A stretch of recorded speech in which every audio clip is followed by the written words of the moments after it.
ছোট ভাড়ার খবর কেমন? ভাটার খবর মোটামুটি ভালো। কাজ কাম ঠিকঠাক চলছে তো? হ্যাঁ, কাজ বাজ আমি সব ম্যানেজার সাহেবকে বলে দিয়েছি, ম্যানেজার সাহেব সব দেখছে। তাই এবারে ভাড়ায় মাল কতটা উঠেছে? ভাটার মাল মোটামুটি এবারে সব টোটাল 50 লাখ মতো উঠেছে। ইট সব ঠিকঠাক আছে তো? হ্যাঁ, সব ঠিকঠাক আছে। চলো দেখি।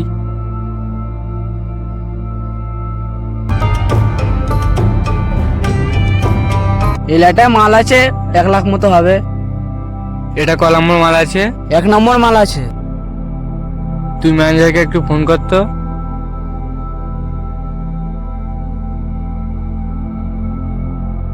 হ্যালো, হ্যাঁ বলো ছোট বাবু। বাবু ডাকছে, একটু ভাটা আসো তো। আচ্ছা ঠিক আছে, এক্ষুনি যাচ্ছি। আচ্ছা ঠিক আছে।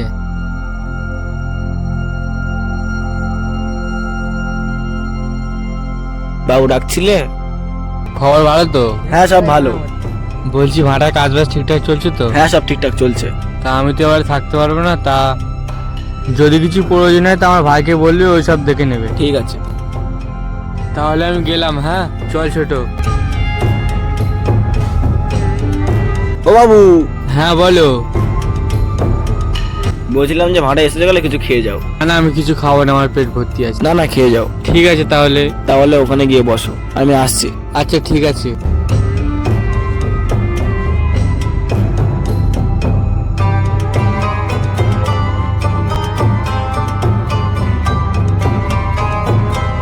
হ্যালো হ্যাঁ ম্যানেজার বাবু বলো। রিয়াজুল, ভাড়ায় বাবু আর বাবু ছোট ভাই এসছে, 1 ছোড়া কলা নিয়ে আয় তো। ঠিক আছে ম্যানেজার সাহেব, 1 ছড়া কড়া নিয়ে যাচ্ছি। বাবু তাহলে আমি আসি। তুমি যাও। এই গাড়িটা ভালোভাবে লোড কর। ঠিক আছে ম্যানেজার।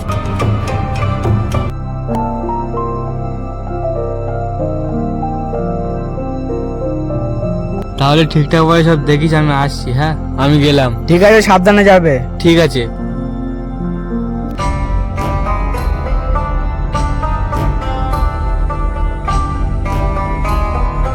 ম্যানেজার সাহেব, যে গাড়িটা লোড হচ্ছিল ওটা হয়ে গেছে? হ্যাঁ হয়ে গিয়েছে। তাহলে টুকরোগুলো লাটে ফেলতে বলো। হ্যাঁ হ্যাঁ বলছি। এই তোরা টুকরোগুলো নিয়ে লাড়ে ফেলে দিয়ে আয়। ঠিক আছে ম্যানেজার সাহেব, আমরা যাচ্ছি।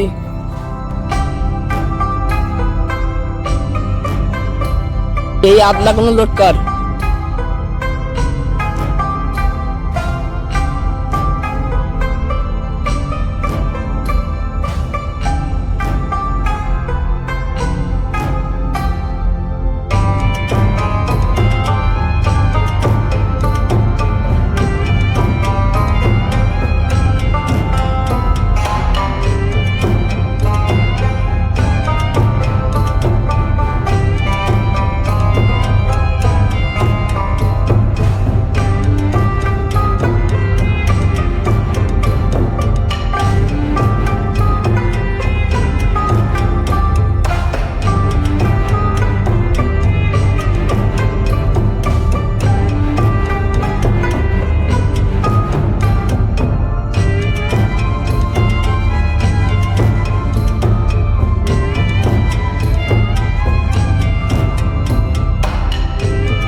বলছি ম্যানেজার সাহেব, ওই সাইডের লোক লেবার গুলো ঠিকঠাক কাজ করছে তো? হ্যাঁ সব ঠিকঠাক কাজ করছে। চলো দেখে আসি একটু। হ্যাঁ চলো দেখে আসি। হ্যাঁ ঠিক আছে।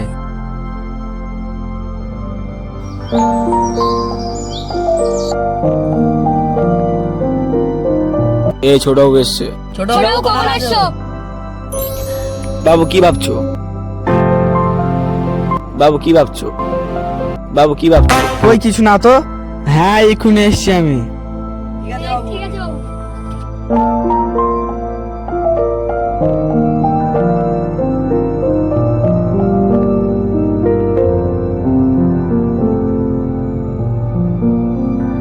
নাজবুল্লাহ চলো পানি খেয়ে আসি। ঠিক আছে চ। টুম্পা, আমরা পানি খেয়ে আসছি। ঠিক আছে যাও। বলছি ম্যানেজার সাহেব, ওই মেয়েটা কে ছিল? আগে তো কখনো দেখিনি। এই নতুন এসছে কাজে। ও আচ্ছা। বলছি ম্যানেজার সাহেব, তাহলে তুমি তোমার কাজটা দেখো, আমি তাহলে আসছি। আচ্ছা ঠিক আছে।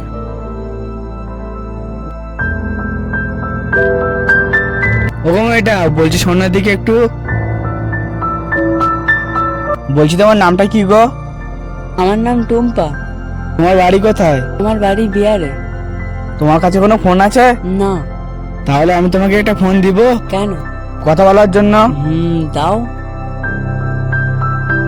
তাহলে ফোনটা নিয়ে রাখো, যখন সময় পাবো আমাকে ফোন করবে। ঠিক আছে। তাহলে আমি আসি। ঠিক আছে, যাও। বাবু ফোন করতে বলেছিল, ফোনটা করে দেখি। হ্যালো। হ্যালো, কে? তুমি আমাকে চিনতে পারছো না? আমি টুম্পা বলছি। ভাঁড়ায় আগের দিনকে ফোন দিয়েছিলে মিস কল করার জন্য। ও আচ্ছা আচ্ছা। বলছি তোমাকে একটা কথা বলবো। হ্যাঁ, বলো। বলছি আই লাভ ইউ। তুমি এসব কি বলছো? তোমার বড় ভাই জানতে পারলে আমাদের সম্পর্কটা কোনো। হ্যাঁ, সব মেনে নেবে, তুমি শুধু রাজি থাকো, মেনে নেওয়ার দায়িত্ব আমার। আচ্ছা ঠিক আছে, আই লাভ ইউ টু।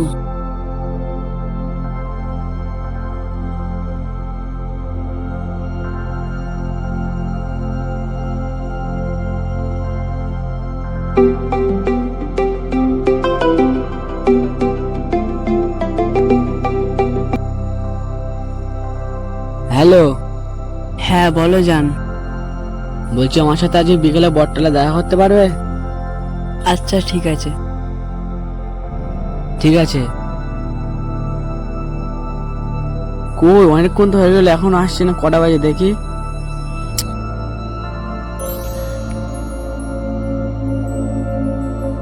তোমার আসতে এত লেট হলো কেন? বাড়ি কাজ ছিল ও তাই। আচ্ছা। বলছি আমার ভাই আমাদের এই সম্পর্কটা কখনো মেনে নেবে না। এক কাজ করো, চলো আমি আর তুমি আজকে রাতে পালাই। আচ্ছা ঠিক আছে, তাহলে আজকে আসবো কোথায়? তাহলে তুমি সিরিজতলা আসবে। ঠিক আছে। ঠিক আছে, তুমি বাড়ি যাও, আমি বাড়ি যাচ্ছি।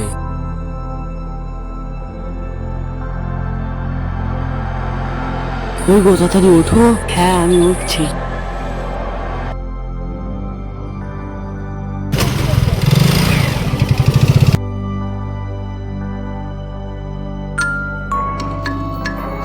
এ দেখো, বাজার তো বাজার করে আনো তো। কানে ঘোড়ায় ঘ্যান ঘ্যান করিস নি তো, আমি বাজার মাজার করে দিতে পারবো না, তুই যা। ঘরে তো কিচ্ছু নেই, না রাঁধলে খাবো কি? যা, আমি বাজার থেকে ঘুরে আসি খা।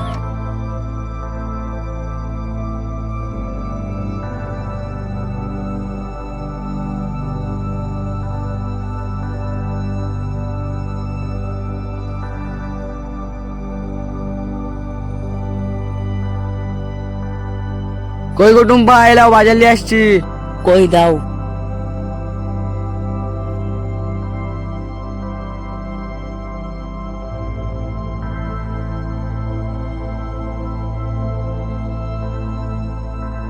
তুমি আজকেও মদ খেয়ে এসছো? কানের গোড়ায় বেশি ঘ্যান ঘ্যান করিস নি তো। ও আল্লাহ গো, মা গো, মেরে ফেললো গো, কেউ আছো, বাঁচাও। বাঁচাও।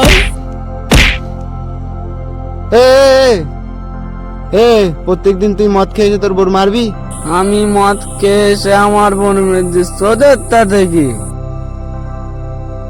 ওরা ঝাগড়ে করুক গে, চ।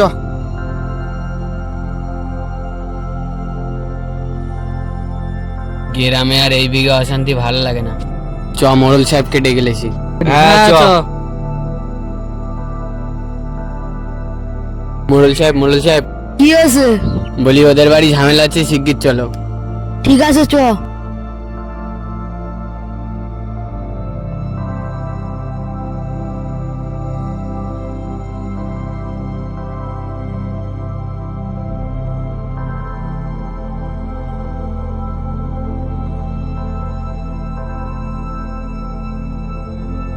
ও ভাবি, তোমার স্বামীকে ডেকে আসো। কই গো, তোমাকে ডাকছে।